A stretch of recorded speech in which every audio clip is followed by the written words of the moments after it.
Welcome again to the week 7 of our classes. Week 7 of Hospitality and Tourism Management, TSM 348. This week actually is going to be also the end of the coursework. The last week, week 8, will be the time for revision and assignment, if possible, test. Um, so in this week, we'll be looking at the leadership and management in the hospitality and travel industry, which we consider leadership in the industry, the distinction between leadership and management, management skills, corporate philosophy. We'll also be looking at labor relationship in the hospitality and travel industry, where we're understanding the development and growth of labor unions. Unions of hotel, catering, and international and the institutional management.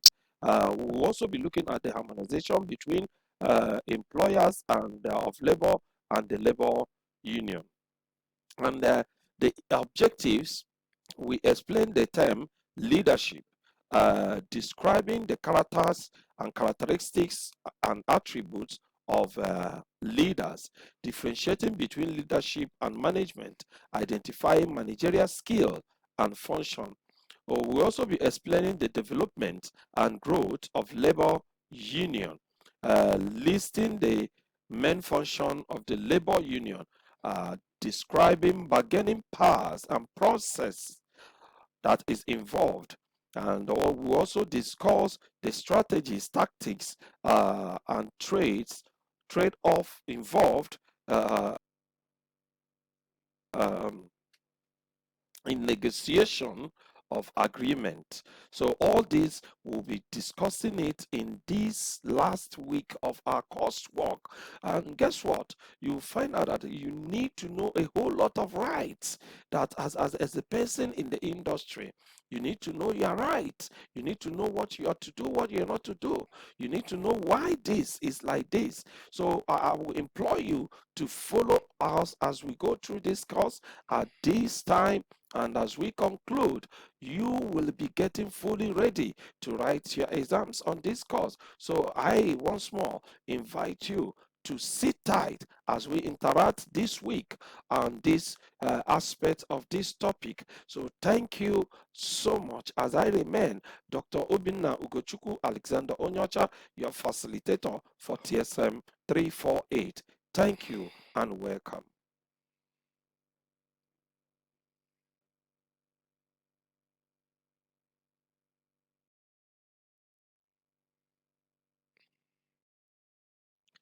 Leadership in the industry. Leadership goes back to many centuries. However, it comes into um, province, prominence as the hospitality and tourism industry, and other industries strive for perfection in the delivery of goods and services in a competitive environment. Leaders can be defined by certain characteristics. These characteristics including uh, bearing, courage, decisiveness, dependability, endurance, enthusiasm, initiative, integrity, judgment, justice, knowledge, loyalty, thoughtfulness, and unselfishness. Leaders know um, what they want and why they want it. They communicate with others to gain their cooperation and support. In addition, the leadership traits are also uh, identifiable practice common to the leaders. Leaders challenge a process. They are active, not passive. They search for opportunity of the experiment. Also, leaders inspire a shared vision, create vision, uh, invention, they envision the future, and enlist others. Leaders also enable others to act, and they are not alone. They foster collaboration and strengthen others. Uh, they model the way, plan and set examples. They encourage the heart, shares the passion, recognize individual contribution, and celebrate accomplishment. Um, Leadership theory and practices have evolved evolved over time to a point where current practitioners may be identified as transitional or transformational leaders. Transitional leaders or leadership can be viewed as a process by which a leader is able to bring about desired action from others by using certain behaviors, rewards, and incentives. While transformational leadership is one who inspires others to reach beyond themselves and do more than they originally thought. Distinction between leadership and management. Uh, we have um, we have seen earlier on management is a formal process in which organizational objective are achieved through the effort of subordinate or subordination. Leadership, on the other hand, is a process by which a person with a vision who is able to influence the behavior of others in a desired way. More comprehensive distinction between the two, as shown by Robinson in 2021. Meanwhile, before we see that, I want you to um, have a close look at what you are seeing before you. You can see the managers, you can see the managers uh, and their roles working in the system, react, control risk, enforce organizational rules, seek and then follow direction, control people by pushing them in the right direction, coordinate effort. While leaders work on the system, create opportunity, seek opportunities, change organizational rules, provide a vision to believe in, and strategic elements, um, alignments, um, um, motivate people by satisfying basic human needs, inspire achievement, and energize people. These are leaders. Leadership focuses on the style, uh, and ideas, while management focuses on the method and process. Leadership does not produce consistency in an order, it produces movement.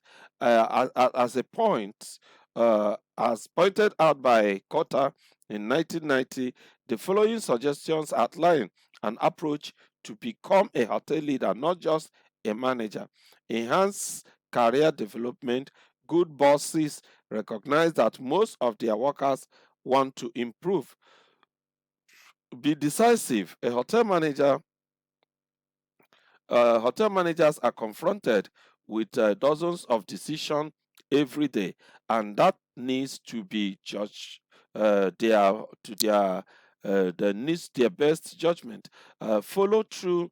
Uh, Follow through. Never promise what you cannot deliver, and never build false hopes. Select the best. Both good or bad is carried forward. by work or his or her subordinates.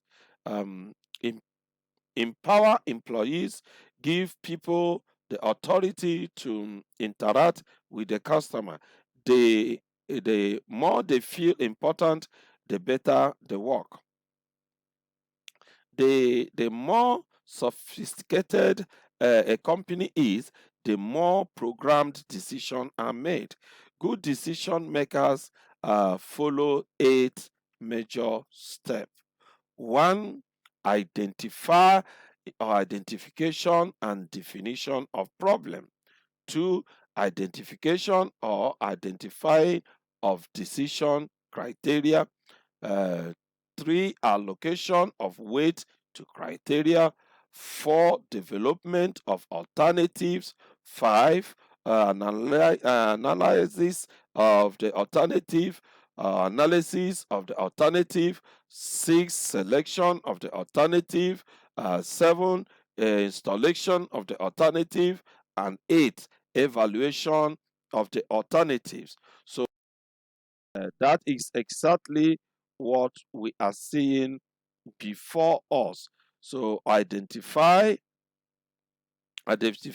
of the problems, identification of decision criteria, allocation of weight, development of alternative, implementation of the alternative, evaluation of decision effectiveness. So this is how it is illustrated, and this is the diagram showing exactly what we have discussed and how it works in the system. We look at again the management skills. In the industry, you must also have a management skill for you to function well. So managers forecast, plan, organize, make decision, communicate, motivate, and control the efforts of a group to accomplish its goals. Management creates the direction the organization should follow in order to achieve its goal. Managers get the necessary resources for the tasks to be accomplished, and they supervise and monitor group and individual progress towards goal achievement. According to what Fisher said, um, the the top managers, like president and chief executive officers of a large organization, like a five-star hotel, Hilton, Sheraton, and Holiday Inn hotels, tends to focus on most of their own strategic plans or plannings. They also spend time in organizing and controlling the activities of the corporation. Most top managers do not really get involved in the day to day running of the organization. They are, there are subheads to different departments and other supervisors. One will not expect the owner of Hilton, for example, to pull a shift at a restaurant in one of the Houston branches. In addition to management functions of forecasting, planning, organizing, communicating, motivating, and controlling, there are other major skill areas. These are conceptual, human, and technical.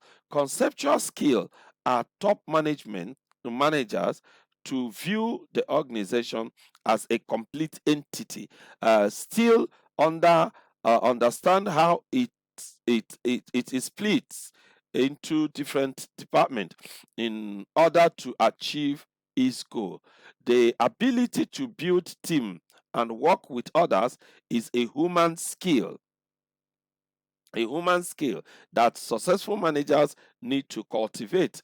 They need to lead, influence, communicate, supervise, and evaluate employees' performance. Managers need to have a technical skill to understand and use technical method or techniques, method equipment, and other technical procedure to function. We have the corporate philosophy. Corporate philosophy is changing from one manager's planning, organizing, implementing, and measuring to that of manager as counseling, associates, giving them the resources and helping them to think for themselves. The outcome is a participatory management style, which result in the associative empowerment, increased productivity, and guest and employee satisfaction.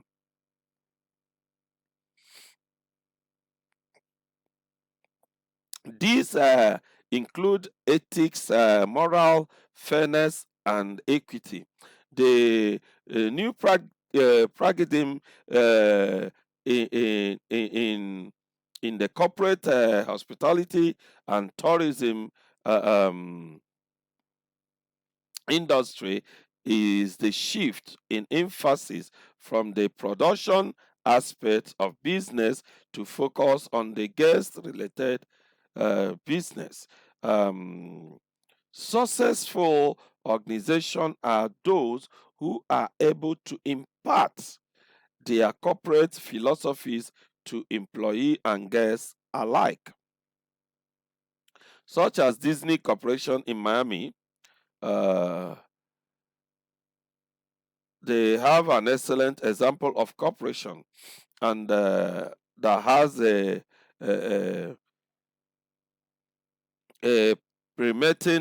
permanenting corporate philosophy. Um, there are no set formula for a corporate philosophy. However, to be true effective and corporate philosophy must be unique to the particular organization. The general and common organizational uh, denominators of a successful corporate philosophy are as follows: a clear statement of purpose, the definition and the responsibility of the business, adherence to principle ahead of profit. So most important element is maintaining an organizational image, is the practicing of making corporate philosophy part of the daily life of the people involved in its corporation. So keeping the philosophy alive brings at a top and is conveyed to every level. So the people at the bottom are committed and involved. So let's make decision. Making decision is difficult as beginning a trip. So when you want to make a decision, there's difficulty in it, but must be done. So let's outline the distinctions between leadership and management.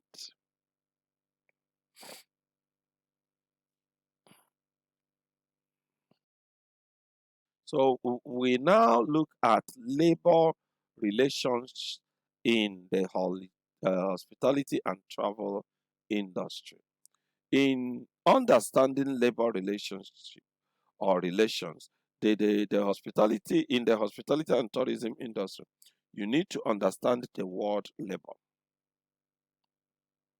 Labor means different thing to different people. For example, to a newspaper editor, labor means that the union of a newspaper employee is about to embark on strike. Why to economists would regard labor as a commodity for which there is a demand and of which there is supply. However, they really understand, however, to really understand the term labor, it can be explained as those employees associations which are formed and organized to improve wages and working conditions. Labor unions are meant to protect and the interest of the employees. In the early 14th century, workers are combined as groups to ask for improvement in their condition of employment. We were punished by the law court for engaging in what was regarded as criminal conspiracy. It was around the 19th century that the British Parliament decided that the act was not criminal conspiracy. Freedom from such medieval resentment um and restraints on the right of workers to organize a protest to any injustice against them came in 1842 in uh, Massachusetts Supreme Court. So the court ruled that the act of the union formation was not illegal, and from then on, union growth started to spread to almost every trade and establishment. Development and growth of labor union. The growth and development of labor union, as noted in the introduction, started in the 14th century, and then it was a punishable offense for by some law courts. It was in the mid of the 19th centuries that the British Parliament decided that labor unionism was not a criminal conspiracy. In the United States during the colonial era, the doctrine and law were the same against as the same against a criminal conspiracy. It was it was felt that protest by employee against employer would lead to public mischief and private injury. It was also felt that it was going to terrorize employers, according to Shank in 1999. Freedom from such medieval restraints on the right of organize any form of protest or demonstration against injustice came in uh, 1842. So the Supreme Court, as earlier stated, made the ruling, and it was declared that the unions were not illegal. So the unions still face another legal battle. They needed an order of court to cease or desist from some action. Then the Congress decided to intervene. In 1983, it passed Norishal La Gadad Act, making peaceful picketing, peaceful assemble, payment of salary, and other union economic weapon that were not enjoyed by the union. And in 1860, there was a need for high wage and shorter working hours. The advent of the Civil War in the United States of America brought a new dimension in the union membership growth due to the labor shortage caused by the enrollment in the army. So by the end of the war, national and international union became noticeable with about 13 unions in existence between 1860 and 1865. And by 1879, there were more than 50 national unions. And the scene shows how the membership of the union have risen from 1890 to 1980. So we can see how it has risen. There are two dates mixing from here. The after 1960, we have 1970 and 1980. So you can see the height of membership that has moved from then till now. So the figure continue rising as the union gets more. So unions of hotel, catering, and institutional management. The first local union of uh, the first local union of people in the hotel and catering industry was formed in Chicago, US in 1866. It was called Bartenders and Waiters Union Chicago. The members of the union were mostly Germans, uh, were affiliated with the Knights of Labor in 1886. And around the time, other local union of waiters and cooks were formed um, in San Francisco, St. Louis, and New York, and Brooklyn in U.S. By the end of 1886, the waiters and bartenders group joined in the growing protest against the arbitrary leadership of the Knights. When the Columbus Convention that founded the American Federation was held in December 1886, all in attendance had the intention of looking for a way to unite their forces along economic line, and it was granted a national charter in 1891. In all major cities in the collective bargaining contract were obtained.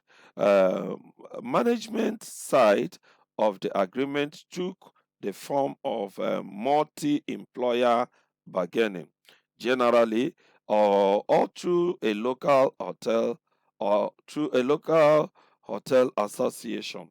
The most powerful unit of in the union structure is the International Union, located in uh, Cincinnati, Ohio, U.S.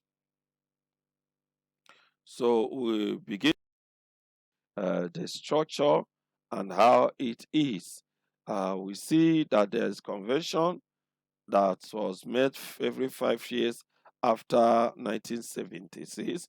We have the General Executive Board, the General President, Secretary, Treasurer, and 20 Vice President meets on call of the General President. We have the uh, international headquarters. We have the Executive Officer, General President, and the General Secretary, Treasurer. So we have the local union, US and Canada. They are all the structures of the Employee International Union. That was how they structured it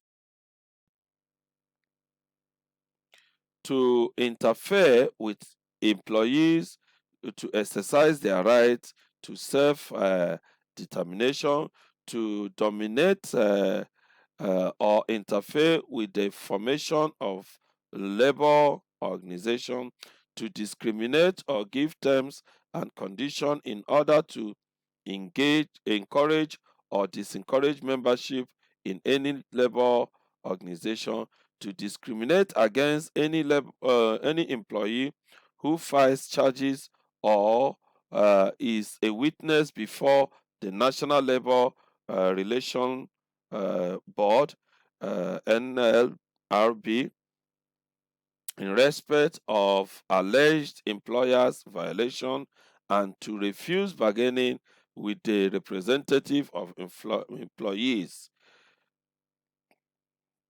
So, about 10 years after the Wenger's Act was passed, labor unions in the United States recruited about 10 million members, and the hotel and restaurant employees international membership rose from 80,000 to 320,000. The The Taft-Hartley Act was introduced in 1947 because the Wingers Act had not included unfair labor practices of union, also known as the Labor Management Relations Act. By 1959, it was perceived by Congress that there were corrupt practices going on in the field of labor management, and that existing laws were inadequate to prevent the corrupt practices. As a result, the Congress passed the Landrum Grifting Act, also known as the Labor Management Reporting and Disclosure Act. This act granted to each union member the right to nominate candidates for union office, vote in an election, attend union meetings, participate in the union meeting, and vote on union's business. Organization between employers and laborers and labor employers of labor and labor union. So, despite the rigorous labor union, uh, organization face in organizing their campaigns, there are important rules of thumb which the hospitality and tourism industry employers bear in mind as they seek to avoid any disruption of their operation while an organizing why an organizing campaign in the process. Given the dimensions of the most union management relationship today, it would not be unreasonable to suppose that the first thing any hotel or restaurant employee does is in these circumstances is to consult an experienced labor lawyer. Indeed, failure to obtain competent legal advice is a mistake few business organizations can afford to make. Nevertheless, part part experience suggests that employers union uh, confrontiers uh, con- confrontational sometime occur unexpectedly. That first aid in this form should be accepted, things employers are supposed to do and things they are not supposed to do in order to avoid conflict with labor unions. At this juncture, perhaps a few pieces of advice are important to employers of labor as stated below. Do not get provoked into argument with union sympathizers. Do not promise any reward if the election beats the union. Don't call individuals into your office to discuss union organization. Never interfere with the rights of any employee. Do not ever announce uh, your refusal as an employer to bargain with the union. And do not predict that you will lose business because of unionization. or that the hotel will shut down. Do not ask employees what they think about union, and do not bribe anyone. Never change working condition of employment unless you can document a valid reason for making such changes. Avoid threatening employees or promising benefits depending on how employees vote. The things that put employees in the good book of labor union include giving your personal opinion of the union, its leaders and organizers, but be extra careful not engage in label or slander. Always warn employees to carefully read anything the union asks them to sign, and advise them that they do not have to sign documents and that they can vote in any election held whether they sign document or not. Caution that a union may uh, force any employee out on strike even though he or she is happy with any job of any offer that employer has made.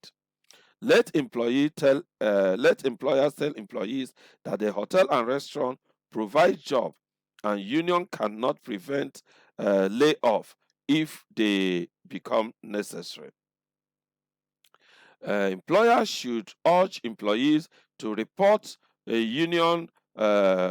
uh, union to supervisors, and inform employees that they do not have to talk to union organizers if they do not want to.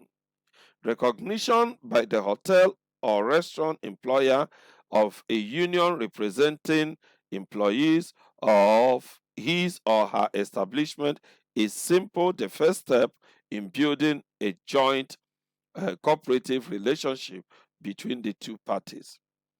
Once the dust has settled, in the event of a strike action, a peaceful demonstration, or any consequence of the difference between the two parties, the primary concern of the parties should be to engage in collective bargaining process. What uh, whatever concrete demand a union may seek from a hotel or restaurant employer, the fundamental of every union is to negotiate with employer and sign an agreement covering wages and working conditions on the on terms that are agreeable to both parties, and this is called collective bargaining. It is called collective bargaining. So with our collective bargaining and collective effort, we have the ability to study uh, is in your determination. So for you to study, you decide to. So our class activity and the last class activity is what effect has the hotel and catering and institutional management to the growth of the industry? What effects have they to the growth of the industry? And having said that, I thank you so much.